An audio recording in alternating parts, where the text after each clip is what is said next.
Y después de eso, de 1 a 3, nos vamos a mover al aula de videoconferencia y vamos a tener un taller alrededor del humor, también conducido por Gabriela.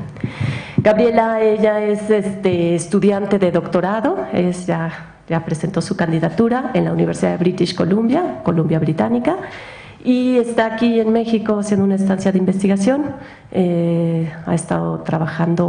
Hemos estado trabajando en conjunto y he estado dando un curso en la Facultad de Ciencias Políticas y Sociales de aquí de la UNAM.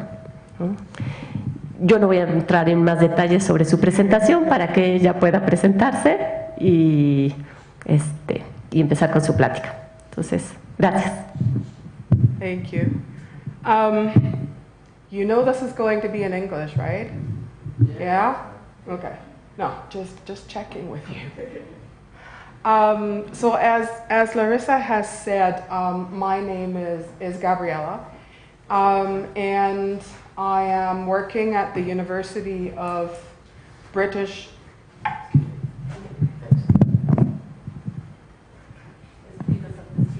Hello.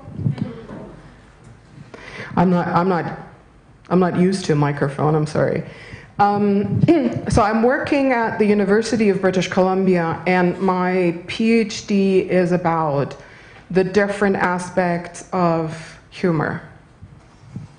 And I first and foremost wanted to thank Larissa for actually hosting me. This has been a 2-year project that we've been working on, and for me to come to Quiet and work here. And I also want to thank, there are many people to thank, but Enrique, the director of Quiet, for sure, because he's allowed me to come and has given me the opportunity to use the offices here, which is big. And my students from political sciences, who are all not here, as normal, they have class. So they have a good excuse. And Alma and Farid, who are both directors of the Mediateca and the English directory and at Polisci. They have allowed me to use their students for this course and for the teaching. Okay. What I really would like to do, I know that sometimes we do presentation and then question and answers.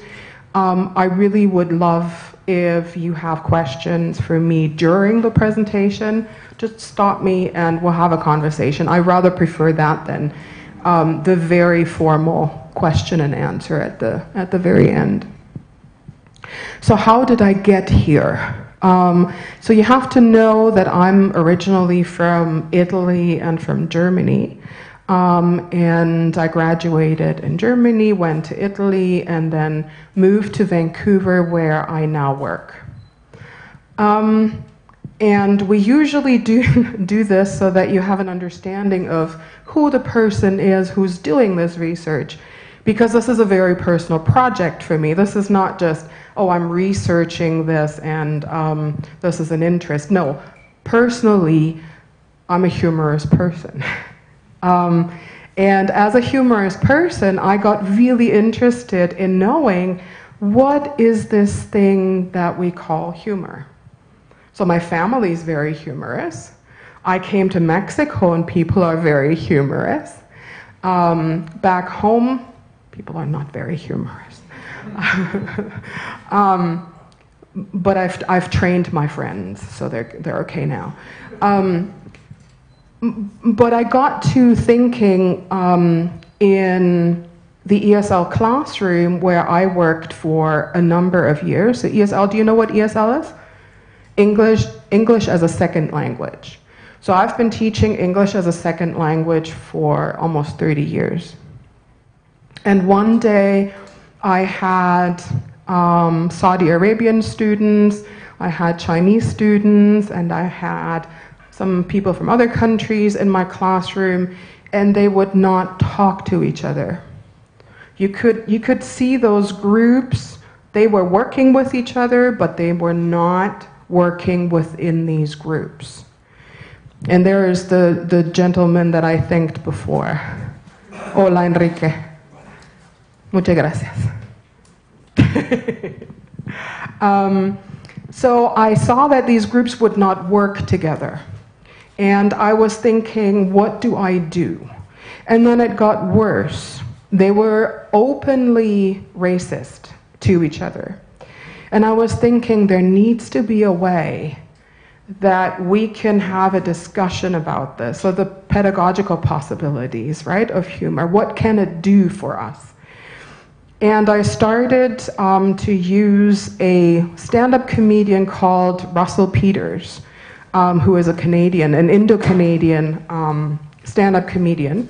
And he was making fun of all different groups in his performances. And I thought, what a great way to start having conversations about why people are racist toward each other. And I was using his comedy, and at the same time I was finishing my master's degree.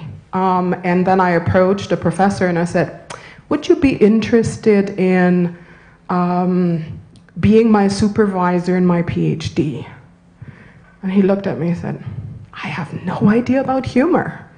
And I said, well, I don't either. So, at least theoretically I don't. So why don't we do this together? And he said yes. And so here I am. Okay. So it became apparent though for me, and this is normal when you start a PhD, you start with one idea, and then the more you read, the more you develop your ideas. And so this happened to me as well. So instead of thinking of humor in the classroom just as a pedagogical really tool, an essentializing tool, I was thinking about it, what if I took a broader look, and I looked at what are some of the functions that humor has? What can it do and what can't it do? And this is where I'm at, right? So the big question for me is, what can humor do? Or what can it not do? Right? So where are the limitations?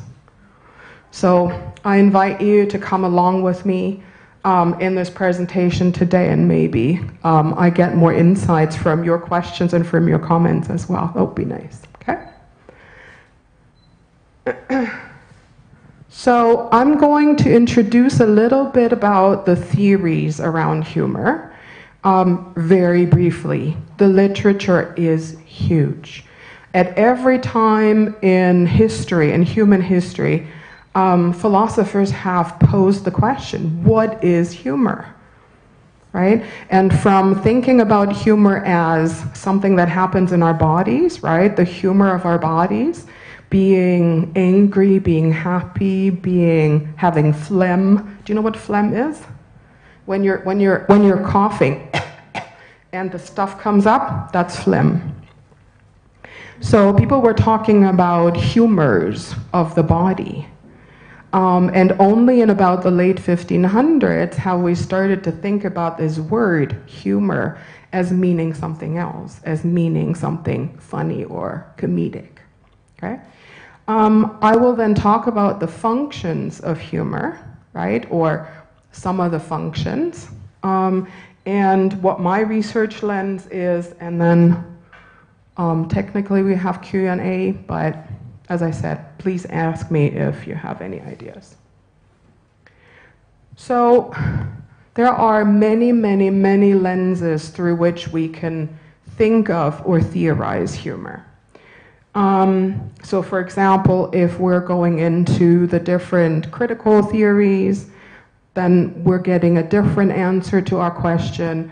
If we're doing a feminist approach, I don't have to read those out, you all know them. The last one is the performance theories. That's the lens that I'm actually using in my research, okay? I'll go into a little bit more detail. But these ones are all these other lenses that people are also using when thinking of what humor can do, or what humor is. But then there are some philosophers who have actually tried to figure out why something is funny, right? Like, why do we perceive something as funny? And this is the question behind these other theories. So we've got something called superiority theory. Maybe from the word you can also already think of what that might be. We have something called a relief theory. Maybe this is also a word that you can think already of what it means. Incongruity theory, not as easy maybe to guess. And then the political, social, and cultural functions of humor. That's a different lens. Something called comic worldviews. And this is something, well, this is an area that's not very commonly thought about, because it goes into a very different realm. It really goes into a philosophical realm that asks the question, how do we see the world through comic eyes? And this is part of what I'm doing, what I'm really theorizing as well. So if I say about myself I'm a humorous person, then how do I view the world through these eyes? Right? So, for example, Larissa is here and we're also very good friends.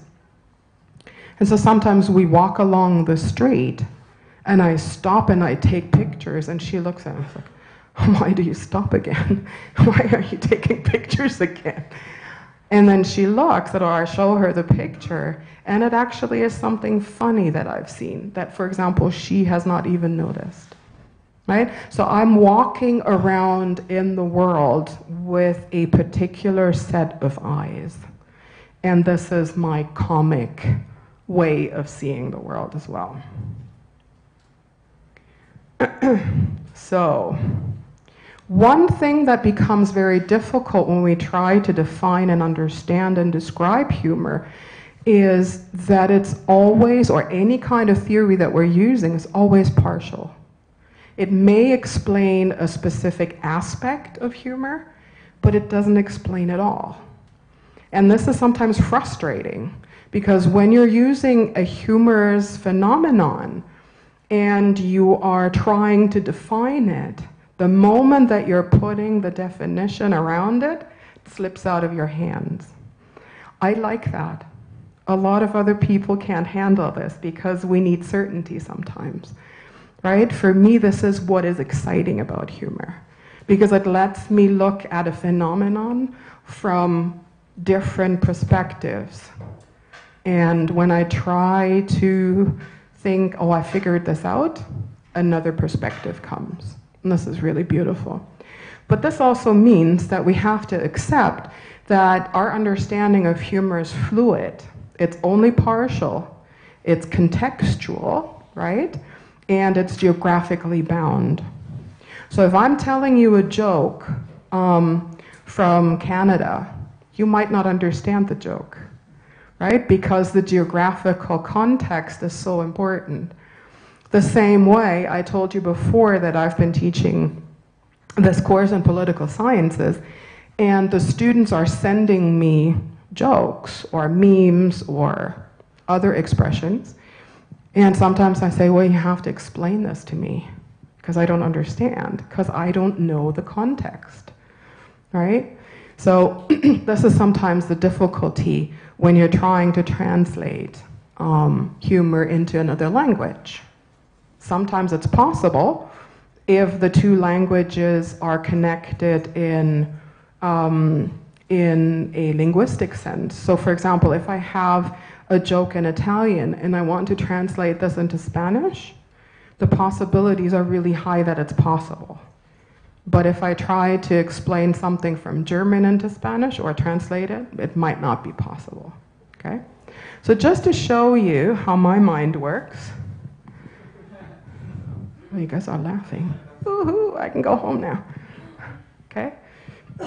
So this is just to show you really, the point of view is always important, right? So those poor chickens. I'm vegetarian, so I shouldn't even be showing these ones. But this is contextual too, right? So now you're asking me, how is this political? What do you guys think? How is this political? How can I make this political?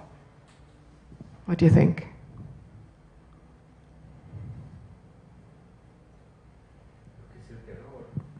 Okay. Horror or terror for what? Anyone? Horror of being punished, something like that. Being punished, okay.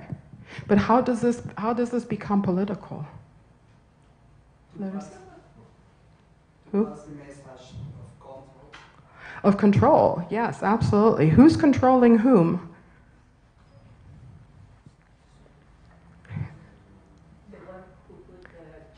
In the bargain. Yes. And sometimes it's a flag of something, no? A flag. As you mentioned, you're vegetarian. Mm-hmm. Then there are certain flags that are also represented in there. Absolutely, yeah. So if I'm vegetarian and I'm using this to show animal abuse, or how chickens are held, right, in mass cages and things like that. I'm not saying that necessarily it always is political, but I can make it political, right, depending on my point of view, right, how I view it, my lens to it, okay? So this is something for you guys from Mexico.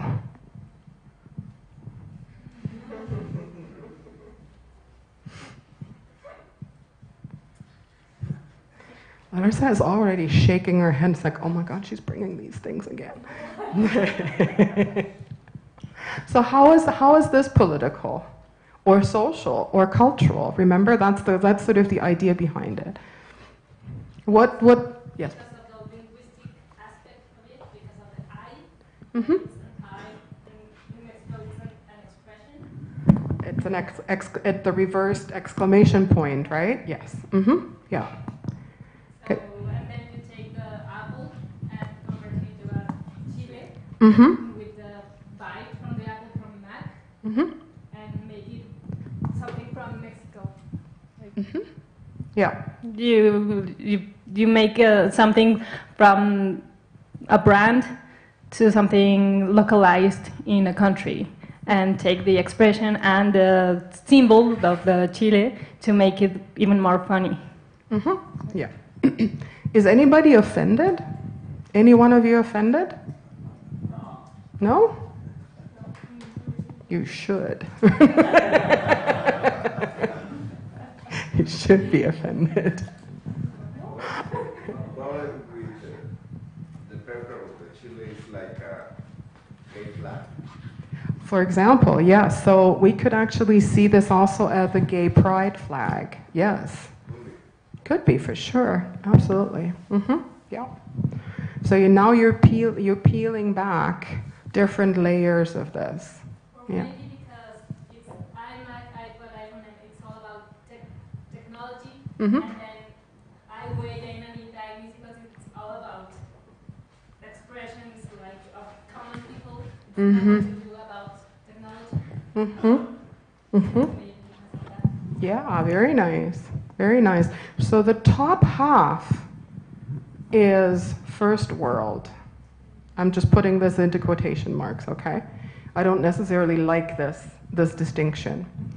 But and the bottom half are, as you said, expressions that are colloquial expressions, popular expressions, right? And they're usually considered not educated, right? Okay. So all of a sudden you have a politics of those who have, those who don't have, those who can afford, those who cannot afford, right? So this is where I think our minds are starting to look beneath the surface. Yeah? So now you're seeing how my mind works, okay, when I look at images.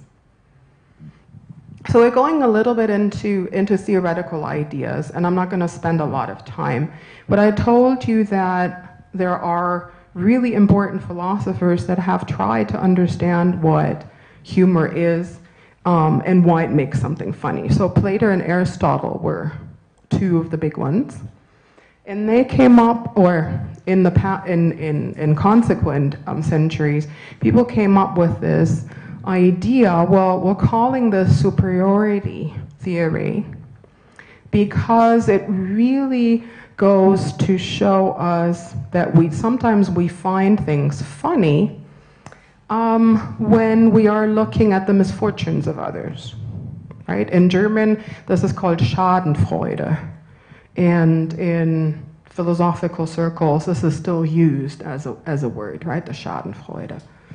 So you see, when I'm, though, happy about the misfortune of somebody else, then what happens? Right? I place myself much, much higher than somebody else. So if you go out the street now and you're tripping and falling, and I start laughing, right? Then I'm saying, oh, good, it wasn't me. I'm happy.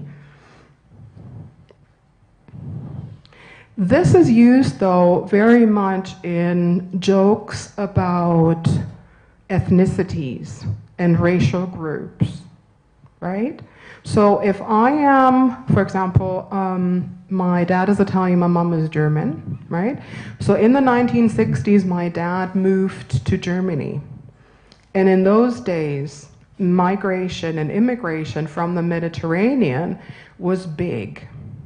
But people in Germany did not accept these immigrants very well, right? So there were a lot of jokes about Italians, about pasta, Italians eating pasta, being mafiosi, right?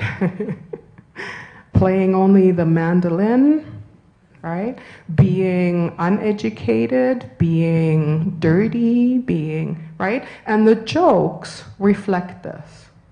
So a lot of times you have these kinds of joke cycles in countries where you have immigration, right? Do you have examples from Mexico for this? So I know you have migrants from South America coming through, right? So are there jokes about these kinds of immigrants? Yeah. Larissa, do you know something? Yes, the other day you see a joke. Oh. It comes from one of her daughters. Yes. ¿Qué hace un venezolano vomitando? Mostrando que sí comió.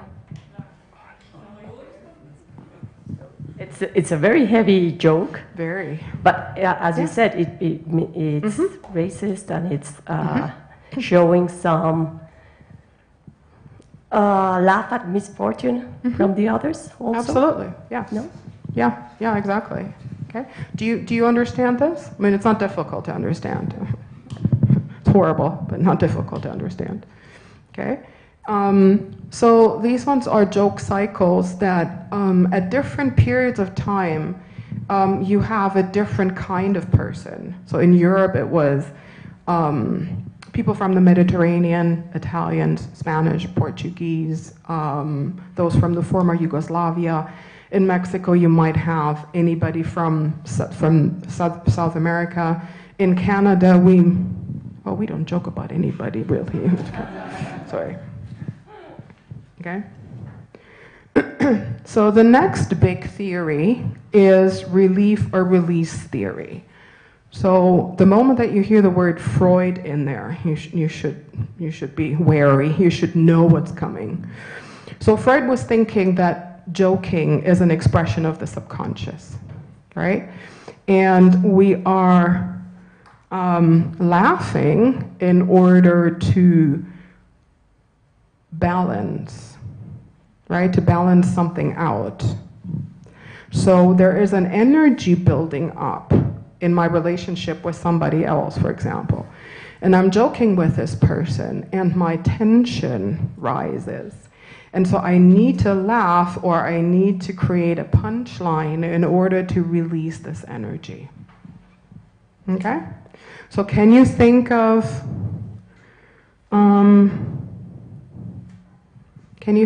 examples? So here I give sort of a little bit more detail. For example, you are afraid, right? And so when you're walking in a very dark alley and you're becoming afraid, sometimes laughter may actually help you to release that nervous energy and to feel okay again, right? So this is an explanation as to why laughter happens. It's one explanation, right? It's not always, like laughter is not always an explanation or a consequence of a joke or humor. It's just one of many, right? But can you think of an example? Well, maybe when you're doing a presentation and you're nervous because you have all these people in front of you and you have a nervous laughter. Like, yeah, exactly. Like, I think I always do that, maybe. So, absolutely, yeah. Yes, absolutely. Yeah, very, very good. Very good, yes. And it explains why in certain situations, Gerard, are you laughing? Yeah, especially in my couple, when we have some discussion for something, only I have to laugh because if I do that, I get angry and I don't know. See, humor and laughter, couples therapy. Really good advice. Yeah. Yeah, absolutely. So when you are in a fight and you laugh or you start to joke, sometimes that's a very, very easy and good way to avoid tension, right? Could you do me a favor? Could you please open this for me? Thank you. So always, for me, it's okay, but for another person, get angry because you are laughing. You're laughing about me. That's right. So careful with your spouse. Yes. Or maybe for creating empathy. Sure. How do you create empathy through laughter? I know it's a big question. I don't know. Only I act with this situation, but I don't have the explanation why I do that. Yeah. Okay. It could be when you meet somebody and both persons are really, really nervous, or you start to make jokes about yourself or about something that is happening around there. So both start to laugh and create more empathy in this situation. Yes. That is, it's a very good example. It's also a very dangerous example. Because particularly when you are meeting somebody for the first time, and you're using humor that releases tension, it very easily can go into a form of humor that's called self-deprecating. Do you know what that means? No. Self-deprecating means when you are making jokes about yourself and you put yourself down, right? It releases the tension, yes, but at the same time, you're not seen in a very positive eye, or through a positive eye, right? So that's a good example, but it's a very dangerous example, Yeah, Indica. I have a friend that when her mother died, she laughed instead of crying. Incredible, but what happened? She laughed instead of crying when her mother died. So how would you explain this? She needs to explain her Maybe. Yeah, quite She possibly. doesn't control that. Yeah. It's really interesting because this is one of the areas as well where some research has been done to try to explain how we react to grief and to loss. So some of us react with being really sad and being depressed and being really hard on ourselves or feeling guilty. At the same time, there are others who feel that that laughing in the situation is actually a much more powerful way of being, because it celebrates the positive, it celebrates life, rather than, in this situation, for example, death, right?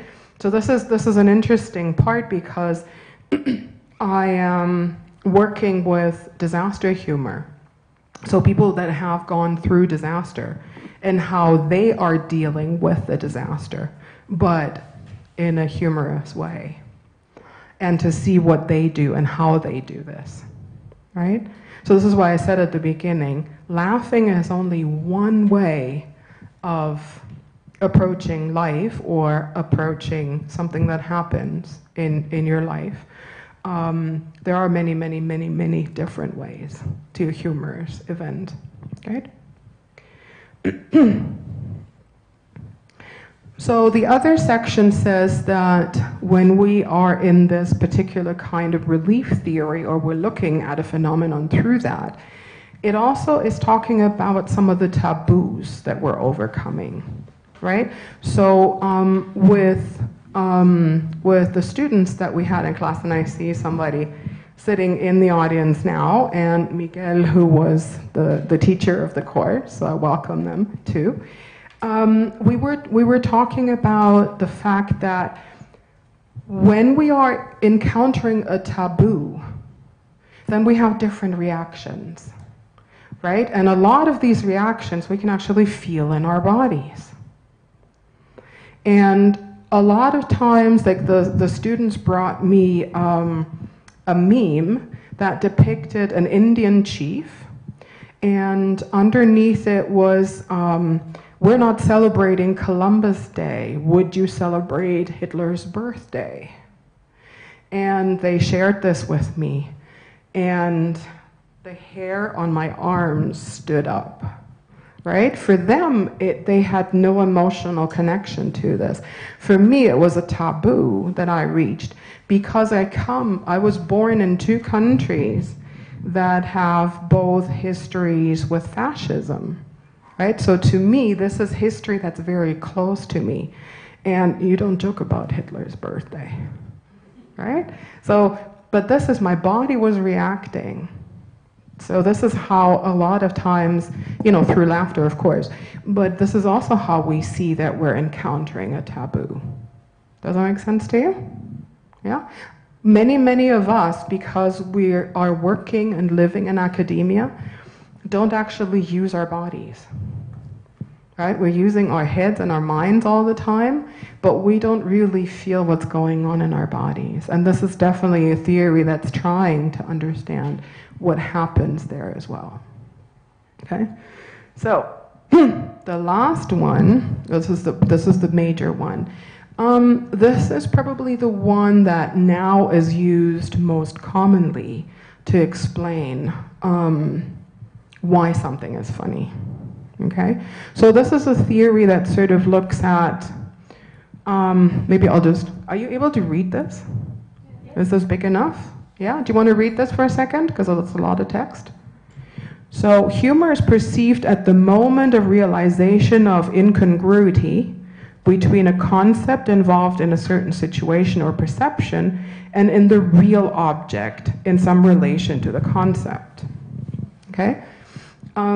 So this is really about when you realize in a joke or in a picture or in a situation outside that what you have thought it to be is not what it seems to be, then there is this moment of shift. And this is the incongruency. Incongruent means I'm expecting something to happen, but what happens is not what I'm expecting, right? So there's this moment of a shift, and that startles you, shocks you in a way, and that's how you burst out laughing, okay? Many, many, many jokes are set up this way. So the major proponents of this theory, as you can see, they're really important people that have been philosophers forever. So Kant, Schopenhauer, Bergson, right? Henri Bergson. Koestler is a modern day philosopher and theorist. Do you know any of these? They're much more known for their really serious work, and not for their work on humor. This is a big area of literature for sure, right? So the interesting thing is that when something happens unexpectedly is, in pedagogical terms as well, that it can create some new form of knowledge, right? So in the meme that I described to you before, the Columbus Day, well, the Columbus, you know, an Indian chief talking about Columbus Day, I would expect that, right? Sort of being a colonial commentary. I did not expect the Hitler reference, right? But all of a sudden, what it does to me though, it might just put two things in relationship with each other that I hadn't thought of. And that's where new knowledge can be created, right? The way that we think about something that startles us. This is where the possibilities lie. Sorry. So the traditional joke that we all know today mostly is set up this way. So you have the story of the joke, and then you have a punchline, right? Traditional jokes are all set up this way. I brought you an example. This is Aaron Cotter, is a stand-up comedian of Middle Eastern origins. And he talks about, I was over in the Middle East in November, and I'm hanging out with a cousin, and he's driving us around, showing us the city in Cairo. Arabs are all anti-American right now, right? So this is a while back, but I don't think the sentiment has changed. I witnessed it firsthand. I'm over there, and I'm driving around with him, and he's just like, believe me, cousin, America is very bad. They're weak, very weak. America, they think they own everything. Come on, they will fall. America is just a paper tiger. They will fold. That's the punchline.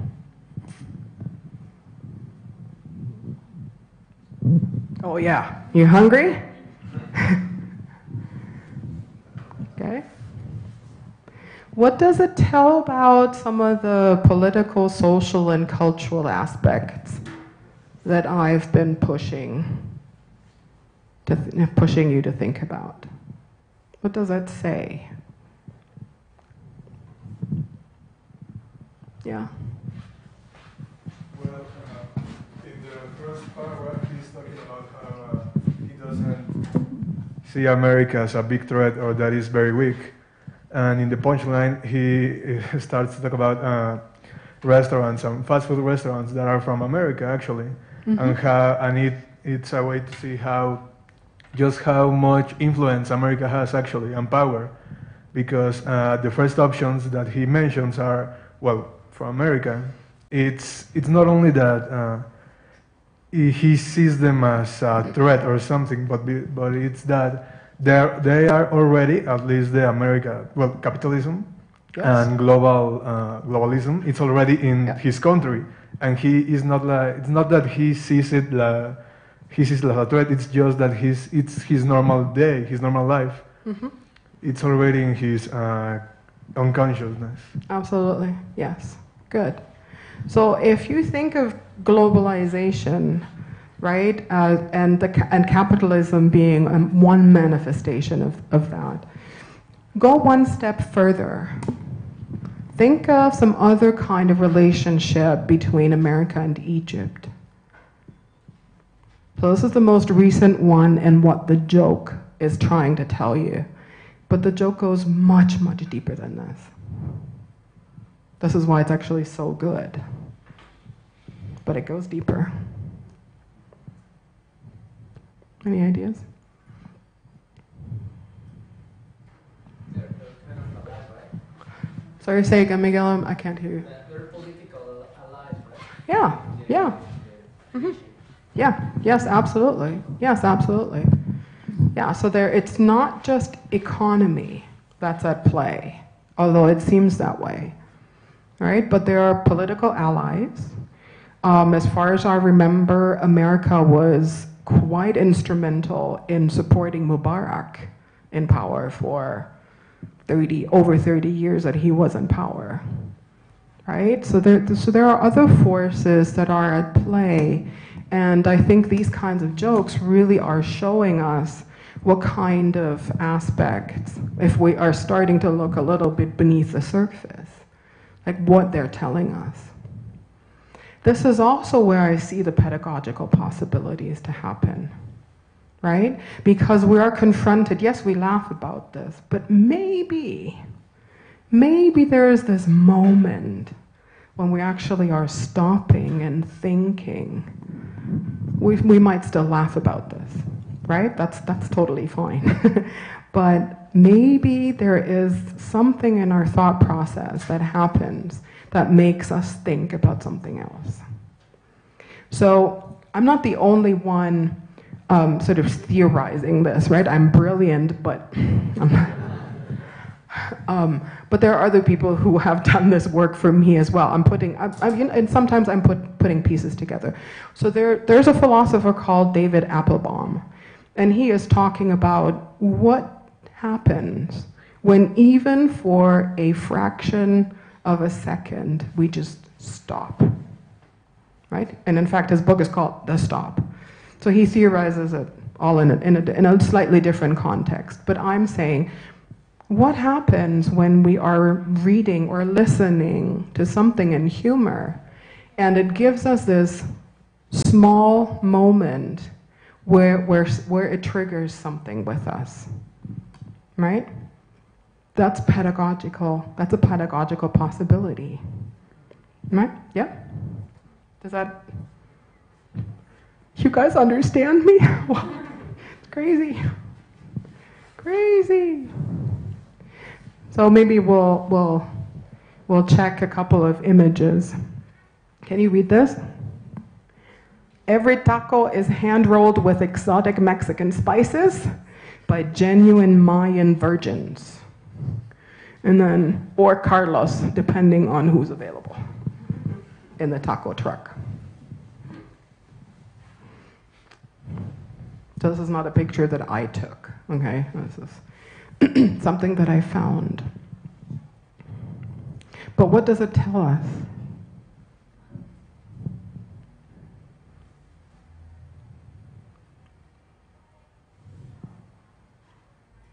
You didn't have a very openly ha-ha reaction to this.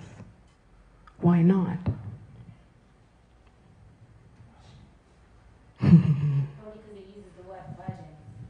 Someone could take it as an insult or maybe a bit racist as well. Carlos, rated correct the name. Maybe some people wouldn't be okay with that. Yeah. So there are different pieces that you could be offended by. Virgin is, or the Mayan virgin is one of them. Okay. What other things would you be offended by?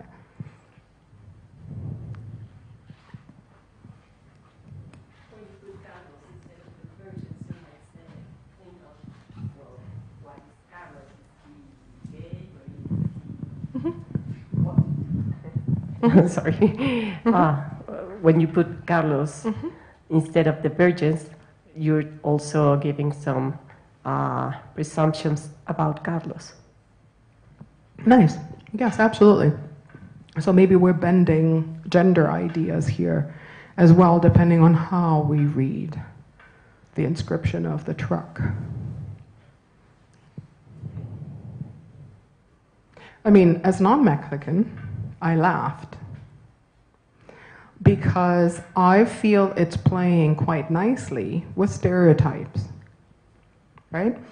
So there's something in humor, when we're talking about stereotypes in humor, we are using them, or we can use them, I should be more specific, we can use them to make sure that we are talking about something, right? The way that we're talking right now. So there's a lot of stuff that's wrong about what's written on that truck. But at the same time, stereotypes provide us with an opportunity to talk about something, right? Of course, stereotypes are not positive, right? That's not what I'm saying.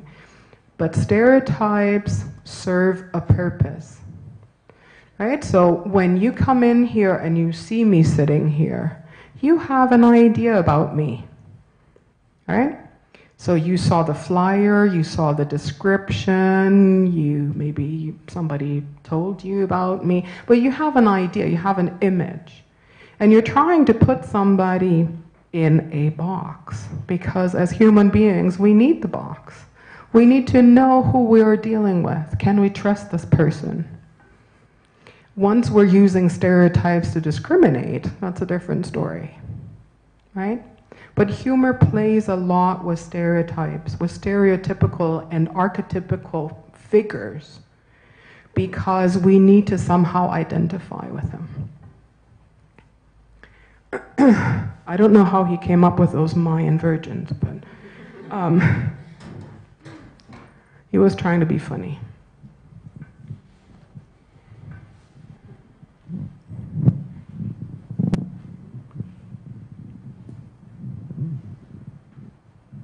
Do we need to talk about it?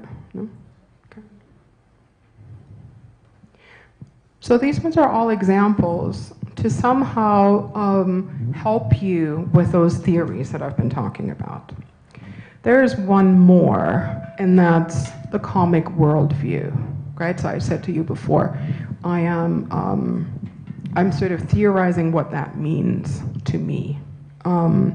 There are others who definitely have used this, and they've used it to show that overall we are thinking about the funny or the comic as something that sits lower on the hierarchy than the tragic or the serious, right?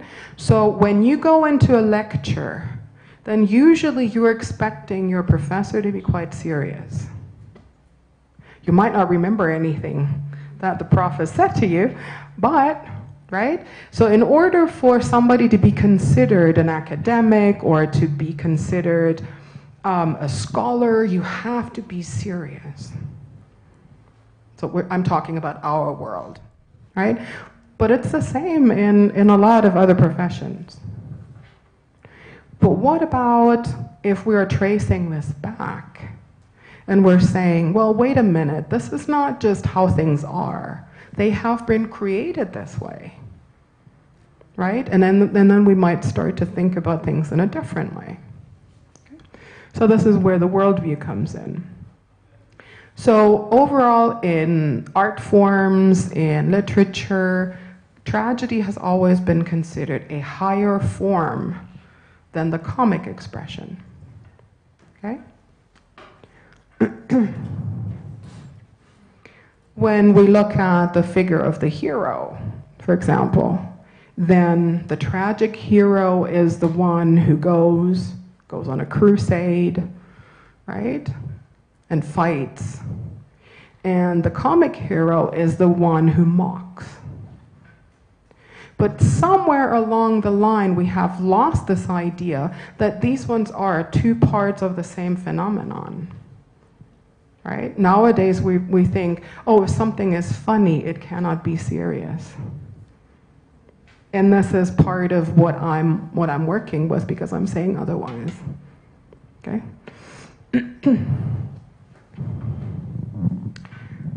comedy a lot of times is used though as a particular way to mock. Do you guys know what to mock is? Yeah, to make fun of something, right?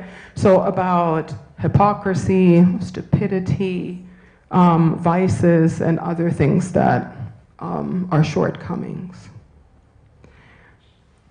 Can we do this with tragedy too? Could we? What do you guys think? You're a woman after my own heart, Justine. Yes, we could try for sure. Absolutely, yes. So, but when we look at where it comes from, right, then we have an archetypical figure of the king as being the tragic. And who is the opposite? The trickster and the court jester. Right, so if you look at Shakespearean dramas, like who takes on the role of the king and who's taking on the role of the trickster and why? It's quite interesting, right? The only other time in Shakespearean plays where you're able to speak the truth is when you're in madness, when you're mad. That's the only other way that you're allowed to. Right, so it really it tells a story about how this idea has been constructed.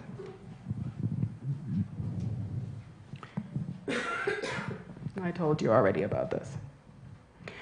So, how are you doing so far? Questions? No? Then I can go home. Bye. See ya. So, in my own work, I told you about all these theories, and they're very well accepted in the literature and in the research. But I am looking at humor and jokes in a little bit of a different way, which probably isn't a surprise, at least not for the people who really know me. I am looking at them through a performance lens. And there are different ways of looking at things through a performance lens. And traditionally, it's through dance and theater and cultural performances of any and all of the people around the world.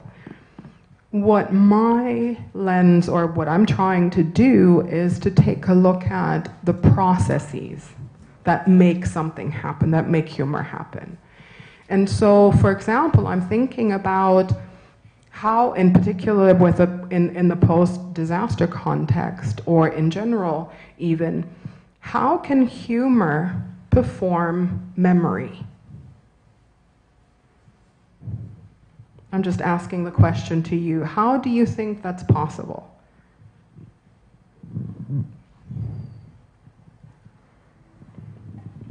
I'm making you write my dissertation now, in case you hadn't noticed. Yes. No, when you talk about jokes that were made years before and how humor has been changing. No? For instance, I once was reading a comment that it said about this series Friends. Mm-hmm. Yes. And they said today it wouldn't be possible to have that series because there are happening so many jokes that would be blame of being feminist or being racist or being not politically correct. Absolutely. And 20 years ago, well, not 20 years ago, oh, really? Yeah, almost. Well, yeah, almost. Yeah, almost. They were jokes. Yes. And people were laughing at them. Mm-hmm. No? Yes, absolutely. Yep. Yeah, so this is definitely a good example. When you are thinking of one performance at a specific moment in time, and you were to use the same performance today, what would be some of the problematics around it, right? Yeah. What else can you think in terms of how it performs, how humor performs cultural memory?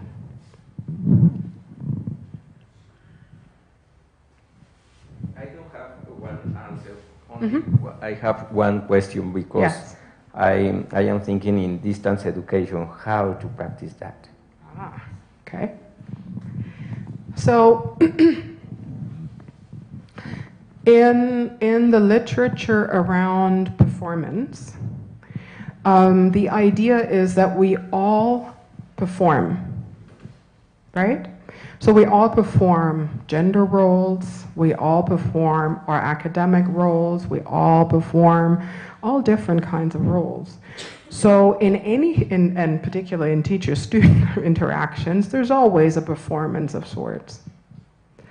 And that is extremely important because even though we are in a distance education environment, we are still performing. We're performing on a platform, we're performing through our writing, we're performing in our readings. So the performance is always there, right? That we have. It's just a different kind that we're used to when we're face to face. And distance education in particular, where you have platforms where the writing, performative writing, you perform writing as well online, that becomes a record. It's not going to disappear. So it's a permanent record that we have of a performance at a given moment in time, right? So I've been in online courses, and I wished I didn't write the things that I wrote. Right? This is how you realize, oh my God, I performed, and yet this is permanent now. Right? Like in this, oh gosh, yes, I'm videotaped. Forgot about this. But normally in our face-to-face interactions, we do perform our different aspects and roles, but it is less permanent. Right? So I see online education as being very performative, just in a different way. You know, I think it stretches, and particularly in the online environment, try to tell a joke, or try to make a humorous comment. It becomes very difficult, right? This is, I guess, why we have emojis, or try. Yeah, the world of emojis, that's another dissertation. But yeah, the difficulty, for example, of translating oral performance of jokes or humor into the written form. Right? Even the joke that I showed you before, me reading it out loud is different than you just reading it to yourself. Which brings up another question. What about audience? Do you need to have an audience for something to be funny? Or do you walk sometimes alone and you start just laughing about something? You do? 911.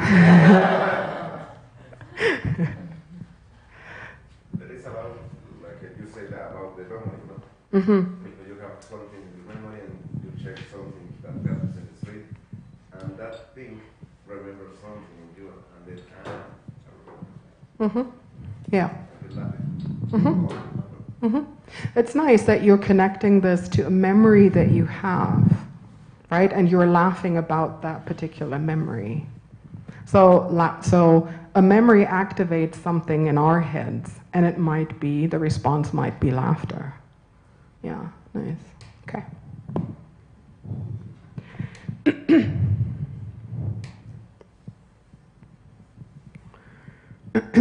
So the political aspects, well, all of the things that we really talked about are political, right? And sometimes the jokes get elected. Yes. So this is obviously political. But what about these cultural aspects? Do you remember? 2012? And this might be very contextual too.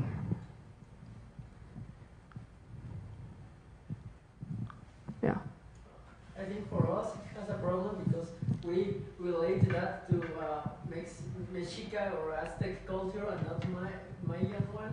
So we get a problem trying to read it like from outside of our own point of view, but then it's like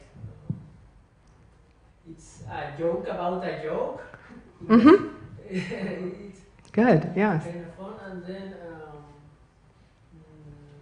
well, it requires that it doesn't work for us because we immediately relate that piece of archaeological piece to Aztecs and not Mayan, so for us it doesn't work with the 2012 Mayan apocalypse.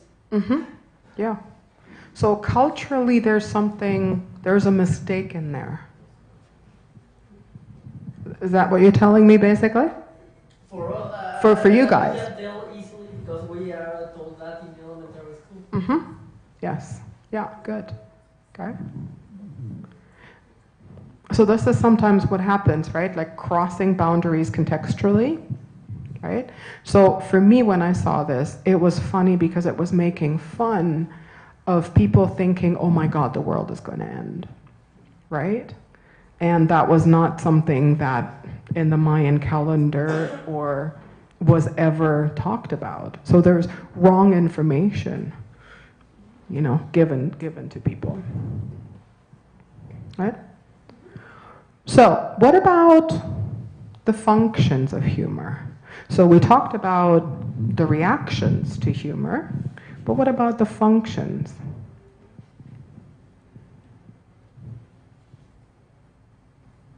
What are some of the political functions, or cultural functions, or social functions of humor? We said one, everybody agreed on this, to laugh, right? That's a function. But what other functions can you think of? To be honest. To be, A good way to be honest. okay. To extensions. To, sorry, say again. Extensions. Okay, how? You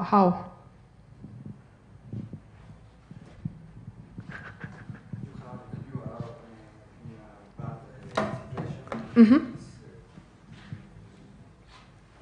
situation. You're changing from a bad situation into a good situation. Yeah? Okay, sure. Yep. Protest. And yep. Communicate. Yep. What else? Distract people from something. Ah, nice. To distract people from something. For example. For example, if there's something wrong with the economy, then you would make a joke about something else, and everybody will be talking about that other thing and not focusing the economic problem. Nice. To deflect attention. I really like that. I hadn't written this on here. Thank you. Yeah. Good. What else? You break taboo with jokes. I don't know, for example, I don't know, Japanese and Korean are like have a lot of Twilight humor, and for a while we didn't have like a Western Twilight humor, and now it's like happening, and it makes the societies like different, and let's allow us to speak about certain stuff, and then to make something at time by not making jokes because you are not allowed to laugh at this anymore. Like your friends' example. Yeah.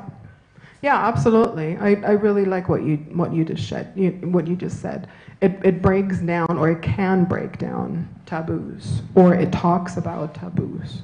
Yes, absolutely. And there are different kinds of taboos, right? Cultural, sexual. To communicate something in a short way. Absolutely. Yes. Yes. For sure. Yep. Yep. To fuel social movements and change. To feel, sorry? Fuel social movements and change. Yep. So, humor in social and political movements is one of the most important ways to mobilize people, and to be remembered as well, right? So if you go online and you take a look, you have a lot of examples out of social movements. So Occupy Wall Street, Idle No More was a Canadian movement on Indigenous rights. women's marches and movements, right? All sorts of gay pride is heavily centered around making fun of established norms, gender norms and sexuality norms. So in this case, it's breaking with taboos, but it also may be used to liberate or to oppress. Right? Like, remember in the superiority theory, that's one where you would use humor to oppress. So I remember my grandparents in Nazi Germany, and they were telling me about their experience. You were not allowed to joke about the Nazi regime. That was cause for you to be jailed. Right? So totalitarian regimes do this, that they are oppressing humor expressions in order to control their populations. So that's one way of oppressing. The other way to oppress is when you are using sexist, racist, ageist, disableist, any kind of ageist jokes, you are also oppressing. Right? In class we talked about the shootings in Christchurch and the jokes that were circulating online on some of the websites that were clearly talking about white supremacy. And that's just another way to oppress somebody else. Right?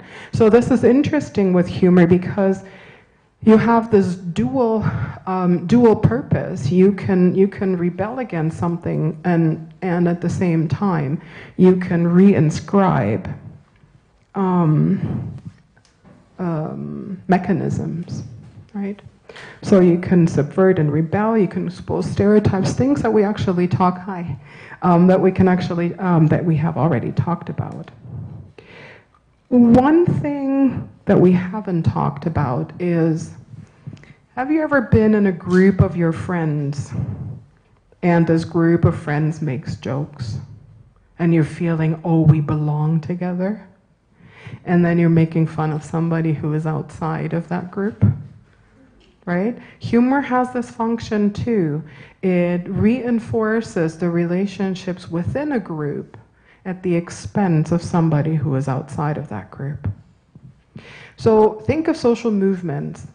Social movements, the people that are organizing social movements, they're using both. So they're using humor at times within the group because they have to establish relationships very quickly. Because social movements at times have to respond to a political or social situation very quickly. And so you have to trust this person that you are working with very quickly. At the same time, you're using humor also to mock the government or to mock the person that is outside of your group, right? And through this mocking, you are trying to change the political situation. A good example is actually Egypt, where this has happened.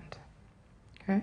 Where a stand-up comedian called Bassem Youssef has been prominent on television. And he was using his humor to expose the deficiencies not just of the Mubarak regime, but of the Muslim Brotherhood afterwards. Right? And he was helping in his commentary for the social protesters outside to get organized. So this is one of the very few examples that we know of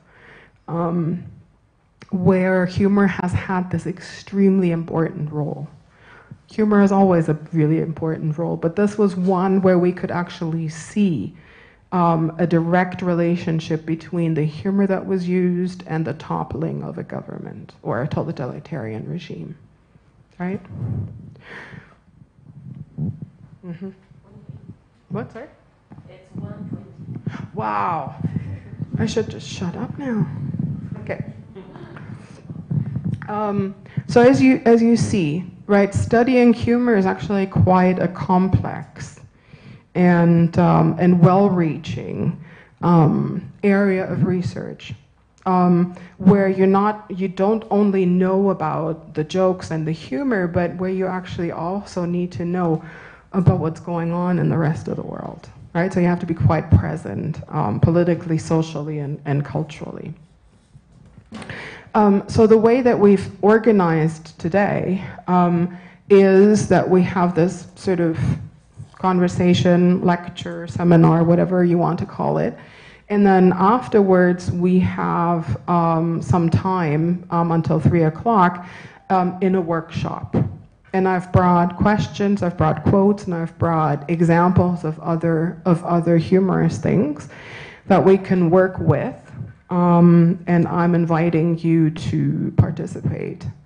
And I'm just asking you, do you have any questions? No?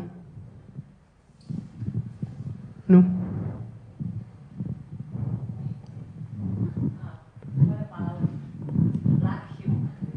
What about black humor? It's racist. Not always. No, what do you mean by black? But what do you want to know about black humor? Or your colleague wants to know about black humor? Lo puedes preguntar en español. Sí. Si prefieres, no. No, bueno, sí me llamó la atención porque no mencionaba sobre el humor negro. Nada más era la pregunta, Black Home. Estaría en la categoría de la superioridad.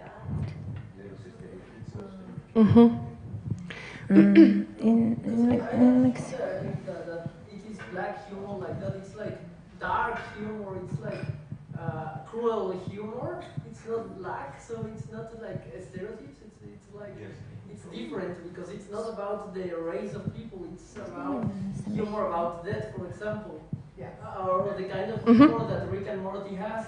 So it's like not necessarily around that. So yeah. So black humor in English, at least, is considered the humor that deals with the darker sides of life, which is what could be depression, right? Like mental illness, for example. It could be death. It could be anything that usually is not in the realm of the things that we joke about. And that is normally considered the darker side of life, right? There are a lot of, or some countries that sort of say we have a very dark humor, very black, dark sense of humor. Sarcasm is part of, or can be part of that black humor. Okay, but it's just it's a form of humor. The same way that we talked about, for example, toilet humor, right? I think, or the shooting in Christchurch was about sick humor, and sick not necessarily about health, but about being so demeaning and so discriminatory that we get sick at just the thought of it. Okay? So these ones are all different types of humor, different expressions of humor. They may or may not function the same way. Hey, students are coming. Fashionably late, as always. Yes, does that answer your question? Thank you. Yeah? Okay. Yeah, Enrique. Would I ask to say that to develop the sense of humor is a sign of maturity? That's another dissertation, Enrique. The development of a sense of humor may or may not. This is something that's very difficult to study, but also to know. Some think that a sense of humor develops in infancy. Some don't. There are human beings that don't have a sense of humor. Politicians as well. Yeah, Yeah, but I think there are very many different ways, different mechanisms at play. Some of them are social mechanisms at play. There are psychological mechanisms at play. It's very difficult to study a sense of humor, and particularly because it is so contextual. Because what I find funny, you may not find funny, right? So my sense of humor may be expressed through different things or through a very particular kind of humor, but not through another, right? So I think this is why it becomes very difficult to say the sense of humor, the same way that it becomes very difficult to say the humor, right? Yeah. Well, thank you. Yes. But following that idea, would you say that there are cultures that are more humorous or not? Because it does not because what you find funny or humor in one culture or another, but just as you were saying at the beginning of the presentation, that for instance academics, if you're going to give a presentation, you're not supposed to be funny, no? So maybe some cultures are not supposed to be that funny. Is it? Wow, I have to be careful what I say now. I'm on camera. No, I think all cultures have humor. All cultures have an understanding of humor and of themselves. Even animals do.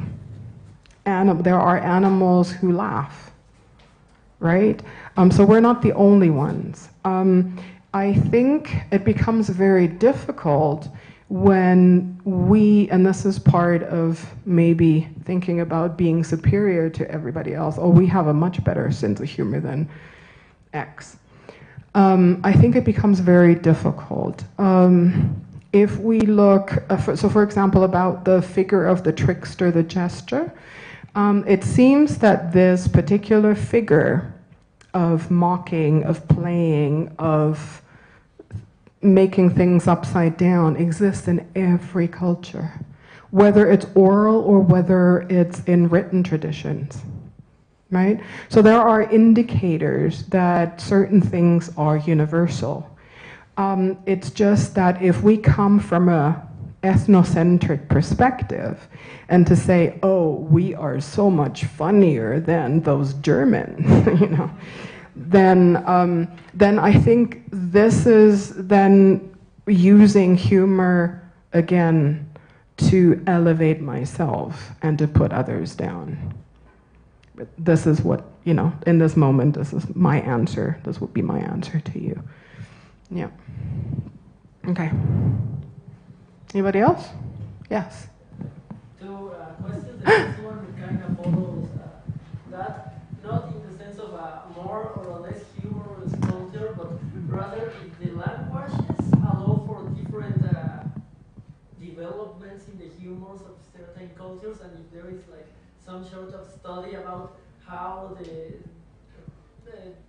declinative languages have like, I don't know, because I don't know declinative languages, but if they tend to a certain sense of humor, and the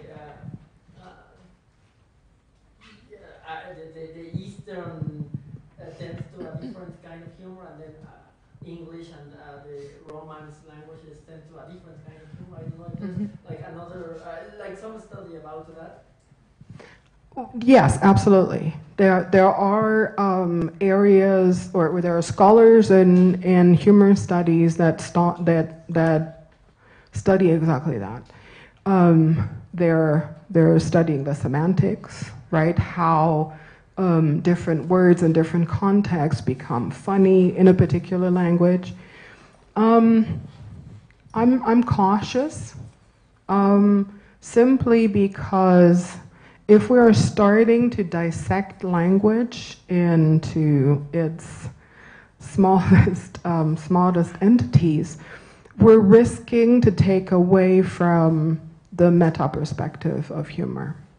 There are scholars who do, and I think they're doing a really good job. I think sometimes they are ethnocentric in their approach as well. Because I think in every language, I mean, I don't know every language, but I speak a few. I have to say that wordplay and puns are common in what I know all of the languages, right? Like playing with words is part of a cultural makeup of a language and a culture.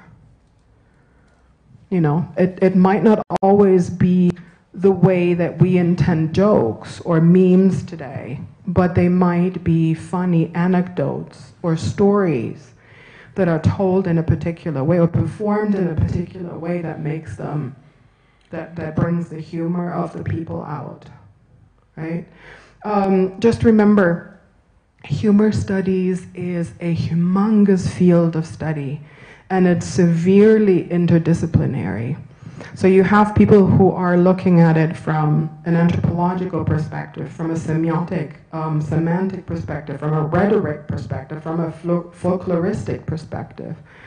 So you see all of these are using their particular lens to study this phenomenon, and they are contributing each to an understanding of what this thing called humor is in different cultural and linguistic context.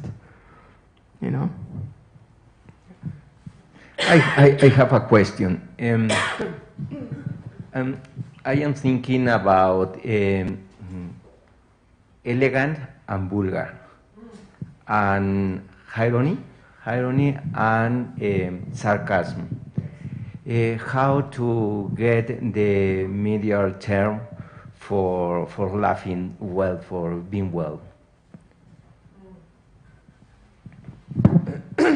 Well, irony and sarcasm are forms of delivery of humor, right? And in certain cultures and certain societies, sarcasm, for example, is extremely appreciated. And in others, not. So I'll give you an example. I grew up in Germany and I grew up in Italy.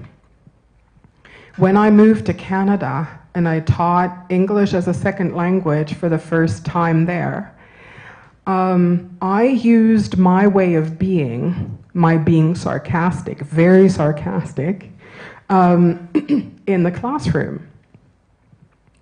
And I was not only sarcastic, but I also was deadpan sarcastic. Do you know what that means? Deadpan, no reaction on your face, right? And at the end of the teaching term, my students gave me evaluations. And they were saying, she is a mean teacher. She's horrible to us. They know what I'm talking about, by the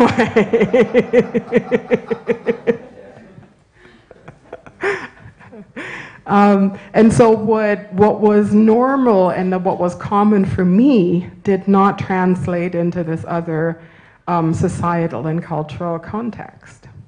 You know? So this is why I'm saying, if we're using something like irony or sarcasm, there is no universal thing of what irony is or what sarcasm is or what humor is.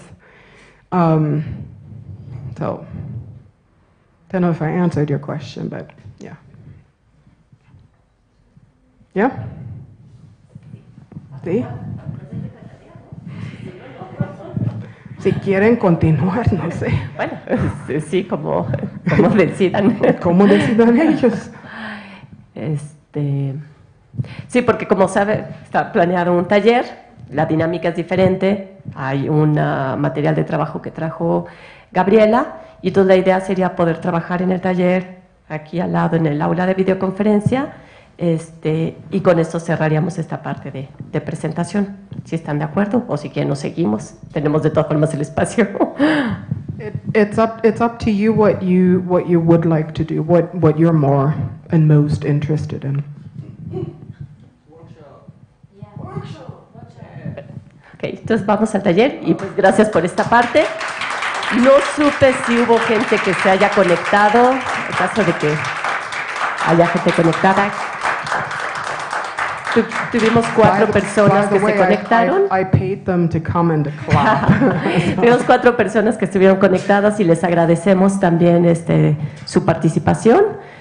Y bueno, no sé si quieres nada más poner tus datos por si te quieren mandar correo la gente que estuvo siguiéndonos por streaming.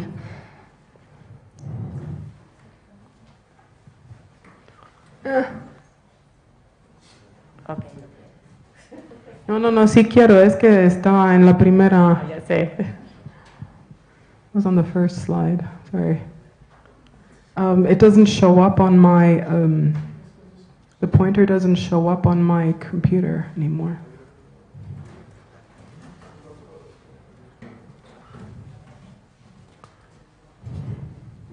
Ya estaba. A ver, sombréalo. Like selecting.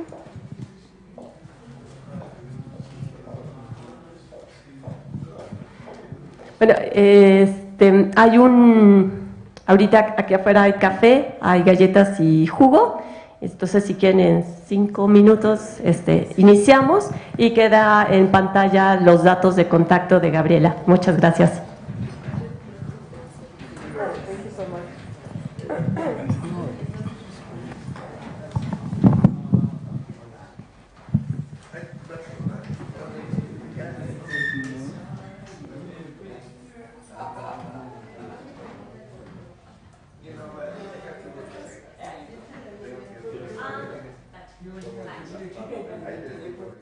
Sí,